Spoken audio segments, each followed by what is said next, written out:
Hukum Perusahaan MICE. Ada Olive Nur, Kusuma, Putri, Raffi Raisa, dan Sabda Salma kami dari Mais 4B. Kali ini kami akan membahas hukum perusahaan MICE di Indonesia. Tahu kan MICE itu apa? Bukan tikus. Meeting, Incentive, Convention, Exhibition. Salah satu sektor bisnis yang memiliki kontribusi ekonomi yang besar. Ini contoh artikelnya. Perkembangannya selalu meningkat sejak tahun 1980.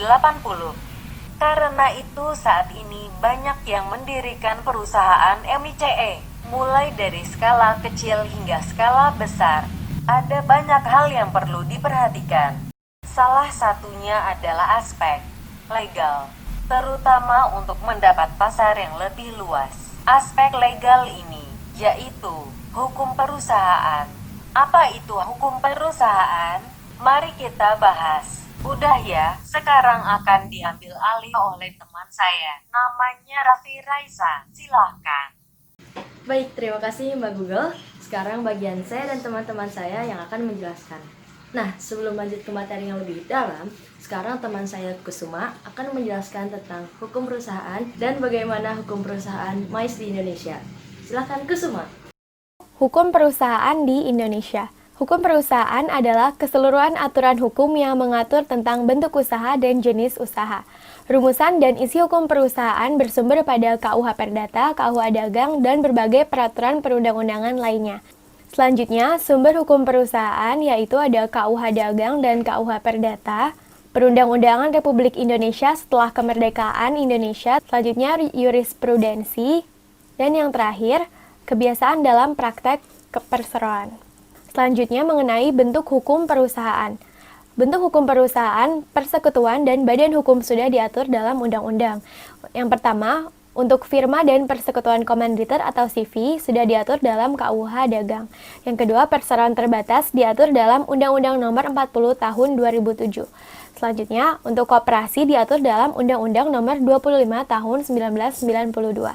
Dan yang terakhir, untuk perusahaan umum dan perusahaan perseroan diatur dalam Undang-Undang Nomor 9 Tahun 1969. Untuk poin berikutnya yaitu mengenai hukum perusahaan MICE di Indonesia. Dengan perkembangan industri MICE di Indonesia, menjadikan banyaknya pengusaha mendirikan badan usaha yang bergerak dalam bidang MICE. Menurut sebuah artikel terkait, dijelaskan bahwa perizinan pendirian badan usaha yang bergerak dalam industri MICE merupakan hal yang cukup penting. Sebuah perusahaan baiknya memiliki izin tanda daftar usaha pariwisata atau TDUP MICE, karena hal tersebut diyakini dapat membantu perusahaan dalam memenangkan sebuah tender atau bidding.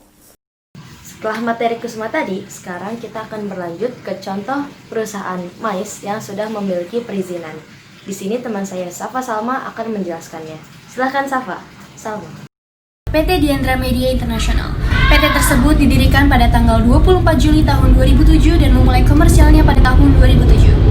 PT tersebut merubah namanya menjadi PT Diandra Media International Tbk pada tahun 2013. Perusahaan tersebut merupakan perusahaan swasta yang bergerak di industri Meeting, Incentive, Convention, and Exhibition atau biasa disingkat dengan MICE.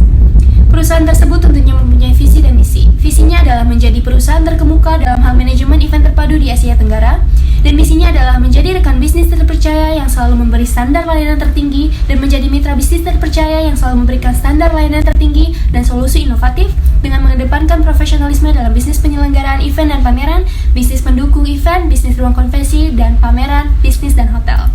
Berdirinya perusahaan tersebut tentunya melalui dasar pendirian hukum yaitu surat keputusan menteri dan beberapa surat lainnya. Dan pendirian perusahaan juga menggunakan akta pendirian perusahaan yang tentunya berlisensi dan dapat mengikuti tender.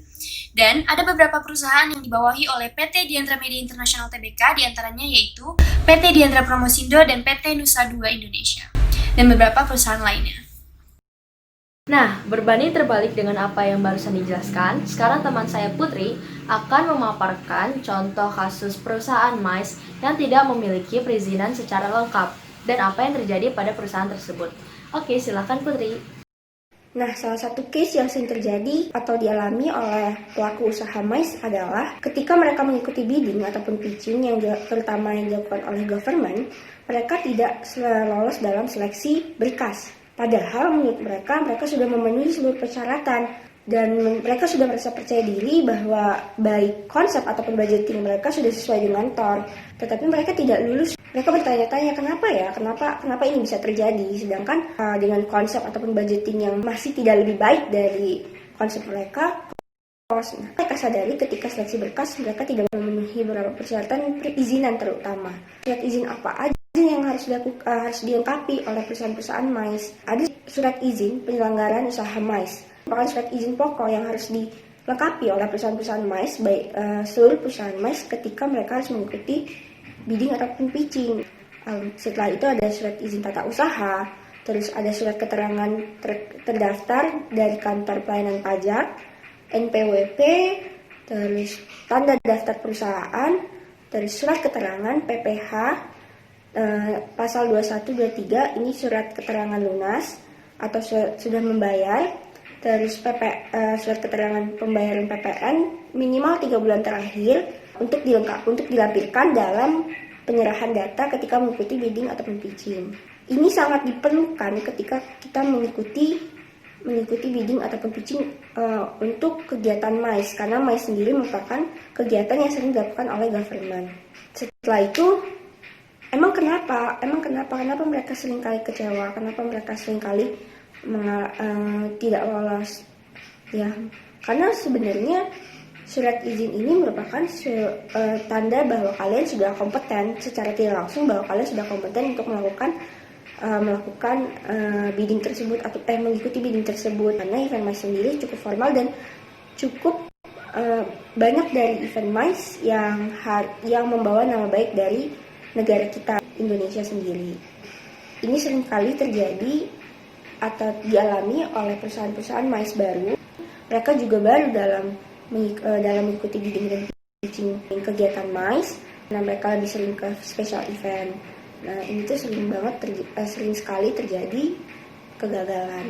Baik, setelah dua jenis perusahaan tadi, baik yang memiliki perizinan secara lengkap ataupun tidak, sekarang untuk mengetahui sebenarnya apa saja yang dibutuhkan untuk memenuhi persyaratan perizinan suatu perusahaan, sekarang teman saya Alif akan menjelaskan tentang syarat dan hal lainnya yang dibutuhkan untuk perizinan suatu perusahaan. Silahkan, Alif. Maksud dalam pembuatan perizinan untuk usaha dalam bidang pariwisata adalah untuk menjalankan prinsip-prinsip yang tertera pada Peraturan Pariwisata Republik Indonesia Nomor 10 Tahun 2018, yaitu perusahaan yang bergerak di bidang pariwisata, khususnya dalam sektor mais, harus melakukan pembuatan perizinan usaha dan menjalankan kewajiban sesuai dengan Keputusan Direktur Jenderal Pariwisata Nomor tentang pelaksanaan ketentuan usaha jasa konvensi, perjalanan insentif, dan pameran, atau yang kita kenal sebagai MICE. Berdasarkan Peraturan Presiden Nomor 16 Tahun 2018 tentang pengadaan barang atau jasa di bidang pemerintah. Berikut hal yang harus dimiliki perusahaan yang ingin mengikuti tender adalah: